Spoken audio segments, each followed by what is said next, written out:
Nityanandam. The next mantra is the Sankalpa mantra, the conscious resolution. That when you make a conscious resolution in front of the Master, the power of the Sankalpa itself will deliver the experience you are supposed to get through this Pada Puja. The meaning of the mantra is Om. In order that the Master is pleased by the process of destruction of my karmas and sins, I, for the benefit of the names of myself and my family, during the second half of the time of the Lord Brahma, during the Kalpa called Svetavaraha, during the regime of Vaivasvata Manu, during the first quarter of the age called Nitya Yuga, in the island of Jambu, in the continent called Bharatavarsha, in the Indian subcontinent called Bharata Khande, in the southern side of Mount Meru, in the Sakha era, during the year that is, which is one set of 60 years, which is the practice of which Prabhava is the first year, and in the Uttarayana or Dakshinayana, in the season of autumn, spring, early winter, late winter, rainy or spring. In the month, the name of the month, in the phase of the moon or the Paksha, the waxing or the waning, on the name of today, the Tithi, the name of the day from the new moon and to the full moon, on the name of the day today, during the name of the nakshatra, and the name of the yoga, and the name of the karna. During such an auspicious moment, for pleasing the Paramahamsa Nityananda Bhagavat Pada Acharya, who is in the state of Paramahamsa, the Acharya of all sannyasis and parivarajakas, the embodiment of the sacred symbol Om, the embodiment of pure truth, consciousness and bliss, the knower of the Vedas, the one who is established in superconsciousness, the Jagat Guru, who founded the Nityananda Dhyanapita Mahasimhasana, which has festivity all around the time, auspiciousness for great divine qualities, and ever alluring for gaining devotion at the lotus feet of Paramahamsa Nityananda, for the grace of the Master, for having growing security, fortitude, power, victory, longevity, health and wealth, for the fruition of the four goals of life, the Dharma, Artha, Kama and Moksha, for the dissolving of all accumulated karmas, for receiving all auspiciousness, for living enlightenment. Along with my whole family, I am doing the worship at the feet of the Nityananda Sadguru, who is the embodiment of gods and goddesses. I am worshipping at the feet of the enlightened Master Nityananda, who is the embodiment of all gods and goddesses. We take the flower in the hands, in the left palm, and close it with the right palm, and keep both hands on the right thigh, and offer at the Swamiji's feet at the end of the mantra. You can now listen to the word and repeat it thrice. Listen to the mantra once and repeat it thrice. Mamopartha samasta duritakshaya dvara. Mamopartha samasta duritakshaya dvara. Mamopartha samasta duritakshaya dvara. Mamopartha samasta duritakshaya dvara. Sri Sadguru Prityartham. Sri Sadguru Prityartham. Sri Sadguru Prityartham. Sri Sadguru Prityartham. शुभे शोभने मुहूर्ते शुभे शोभने मुहूर्ते शुभे शोभने मुहूर्ते शुभे शोभने मुहूर्ते आद्य ब्राह्मणः आद्य ब्राह्मणः आद्य ब्राह्मणः आद्य ब्राह्मणः द्वितीय परार्धे द्वितीय परार्धे द्वितीय परार्धे द्वितीय परार्धे श्री श्वेतवराह कल्पे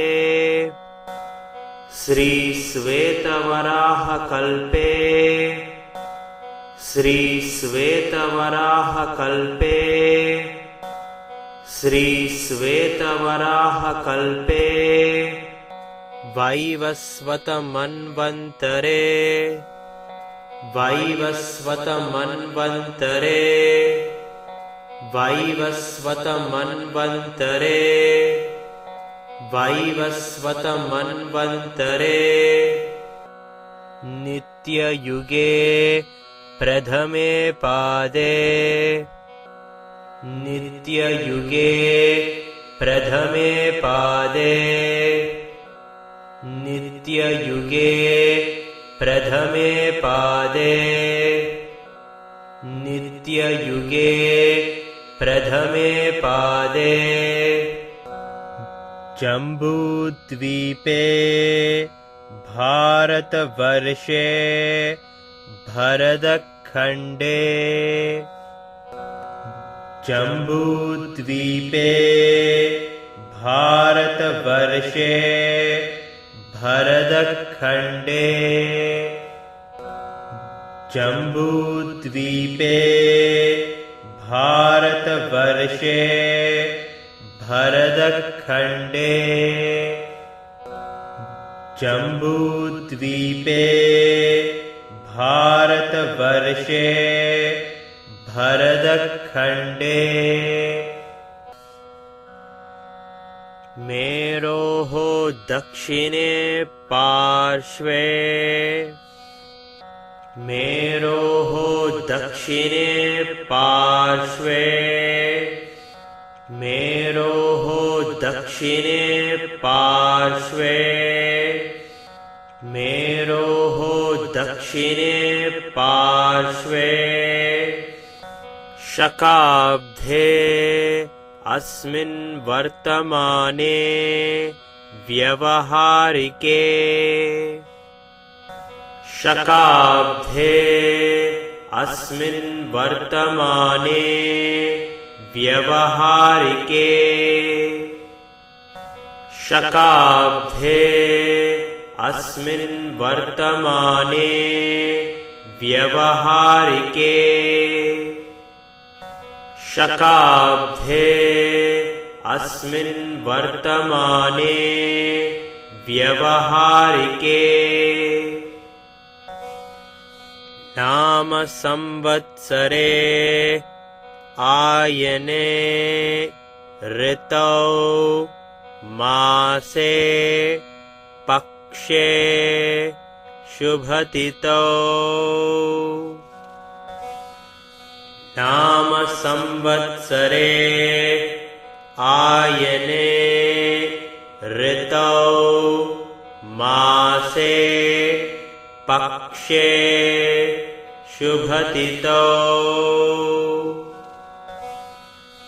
नाम संवत्सरे आयने ऋतौ मासे पक्षे शुभतिथौ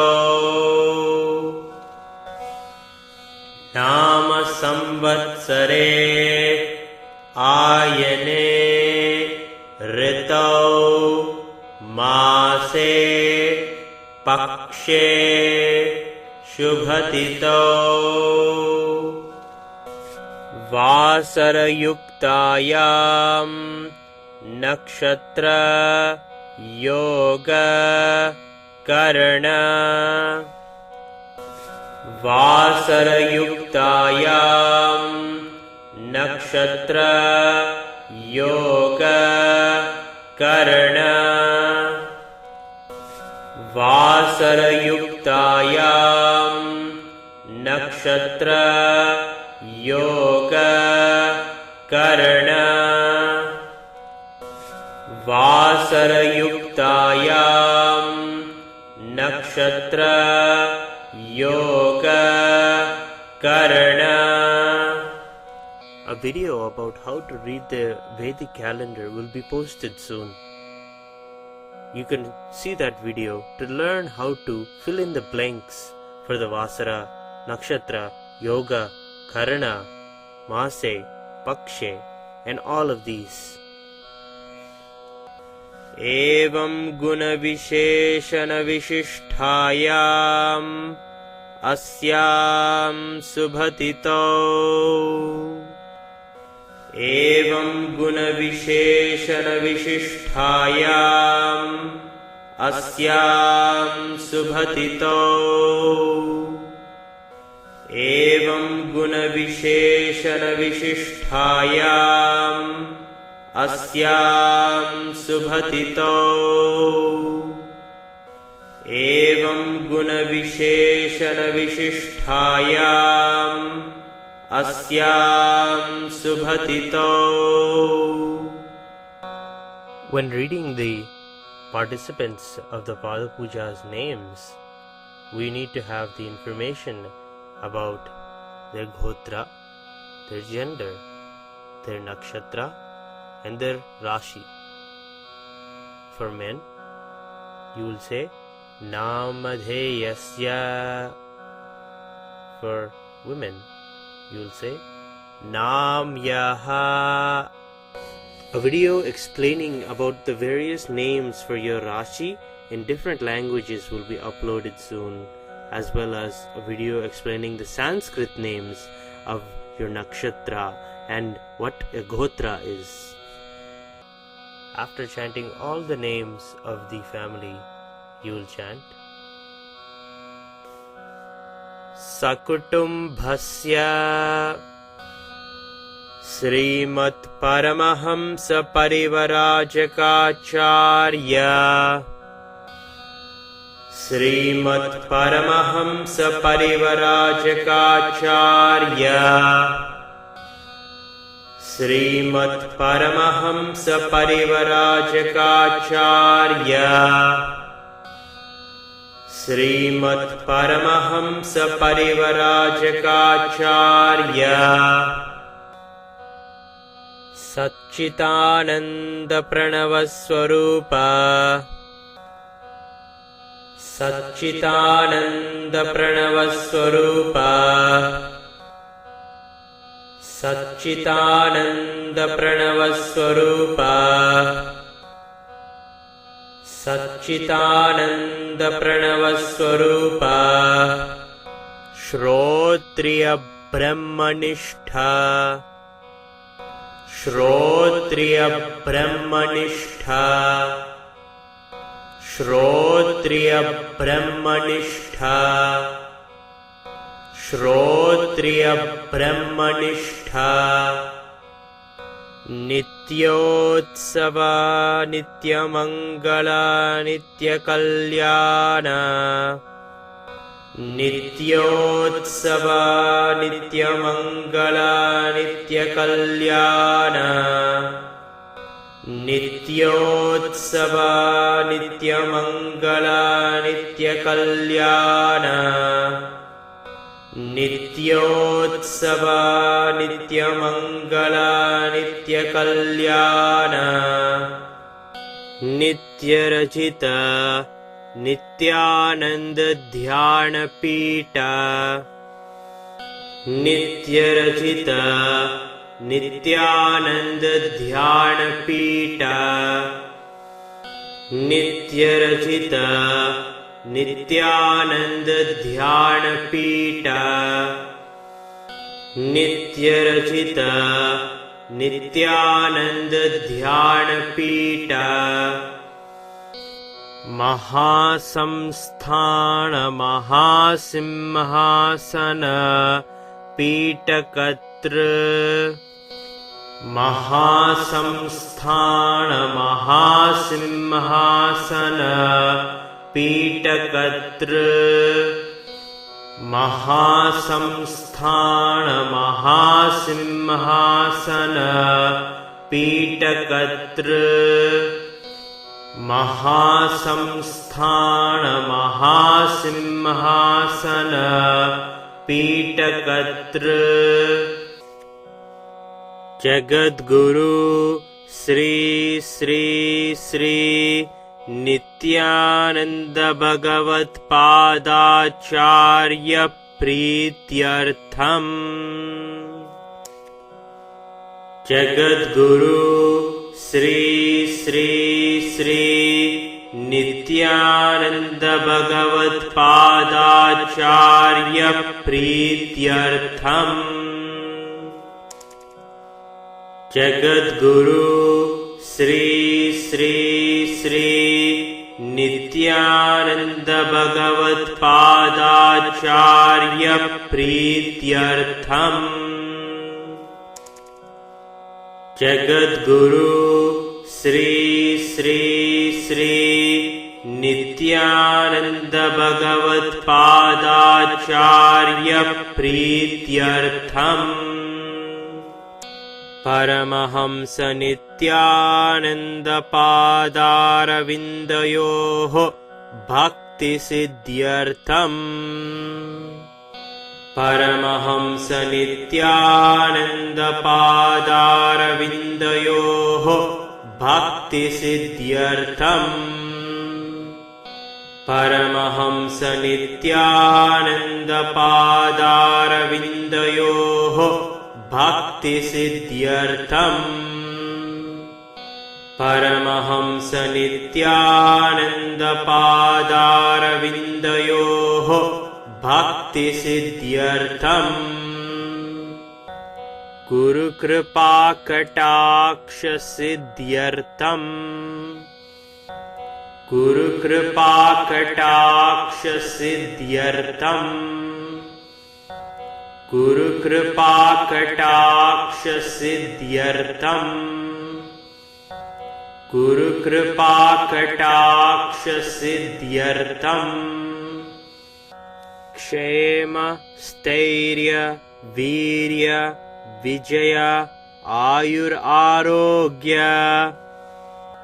क्षेम स्थैर्य वीर्य विजय आयुरारोग्य। क्षेम स्थैर्य वीर्य विजय आयुरारोग्य। क्षेम स्थैर्य वीर्य विजय आयुरारोग्य। ऐश्वर्याणाम् अभिवृद्ध्यर्थम। ऐश्वर्याणाम् अभिवृद्ध्यर्थम। ऐश्वर्याणाम् अभिवृद्ध्यर्थम। ऐश्वर्याणाम् अभिवृद्ध्यर्थम। धर्म आर्थ काम मोक्ष चतुर्विध फल पुरुषार्थ सिद्ध्यर्थम।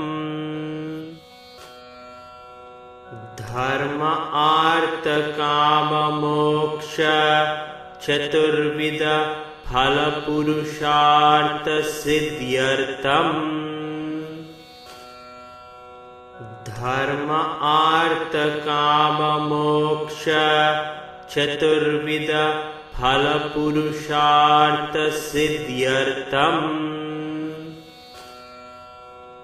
धर्म आर्थ काम मोक्ष चतुर्विध फल पुरुषार्थ सिद्ध्यर्थम। मम समस्त दुरितोपशान्त्यर्थम। मम समस्त दुरितोपशान्त्यर्थम। मम समस्तदुरितोपशान्त्यर्थम् मम समस्तदुरितोपशान्त्यर्थम् समस्तमङ्गला अवाप्यर्थम् समस्तमङ्गला अवाप्यर्थम् समस्तमङ्गला अवाप्यर्थम् समस्तमङ्गला अवाप्यर्थम् श्री सद्गुरु प्रसादेन सकुटुम्बस्य श्री सद्गुरु प्रसादेन सकुटुम्बस्य श्री सद्गुरु प्रसादेन सकुटुम्बस्य श्री सद्गुरु प्रसादेन सकुटुम्बस्य ज्ञानवैराग्यजीवन्मुक्तिप्राप्त्यर्थम् ज्ञानवैराग्यजीवन्मुक्तिप्राप्त्यर्थम् ज्ञानवैराग्यजीवन्मुक्तिप्राप्त्यर्थम् ज्ञानवैराग्यजीवन्मुक्तिप्राप्त्यर्थम् श्री सर्वदेवदेवी स्वरूप श्री सर्वदेवदेवी स्वरूप श्री सर्वदेवदेवी स्वरूप श्री सर्वदेवदेवी स्वरूप सद्गुरु नित्यानन्ददेव सद्गुरु नित्यानन्ददेव सद्गुरु नित्यानन्ददेव सद्गुरु नित्यानन्ददेव प्रत्यक्षपादपूजां करिष्ये प्रत्यक्षपादपूजां करिष्ये प्रत्यक्षपादपूजां करिष्ये प्रत्यक्षपादपूजां करिष्ये. That is the end of the Sankalpa mantra. If you're not familiar with mantra chanting in Sanskrit, take a look at the video called Chanting Exercise.